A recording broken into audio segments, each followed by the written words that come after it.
Now, despite the strict restrictions placed on sports due to the continued COVID-19 pandemic, the annual Sagicor Sigma Invitational Run took place this morning with over 100 participants.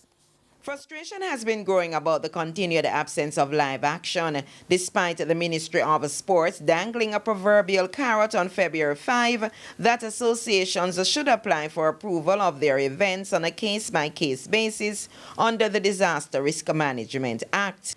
But some organizers have failed to even be acknowledged by the government ministries responsible for granting them approval. On Sunday, over 100 participants lined up for the popular Sigma Run, with others taking part virtually.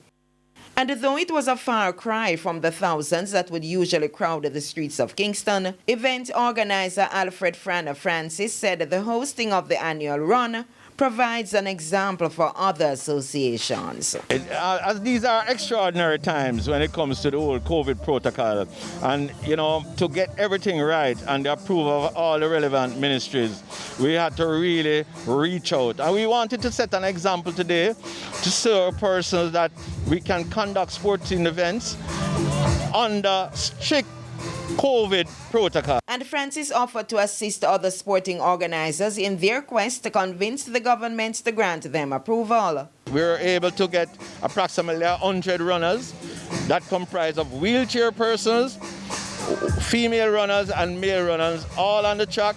And I must say they have behaved with discipline. Everybody mask up. Social distance is maintained. There are more disinfectant and sanitizers here than people.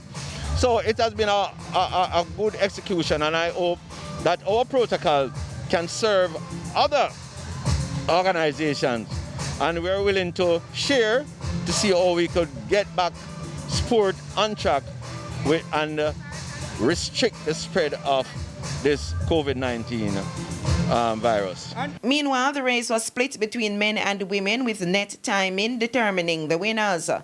Jazan Harris of Jamdamas took the women's event in 23 minutes and 31 seconds. 18-year-old Chanel Sims was second in 25 minutes and 8 seconds, ahead of Arietta Martin of Rainforest Seafood, 27 minutes and 41 seconds.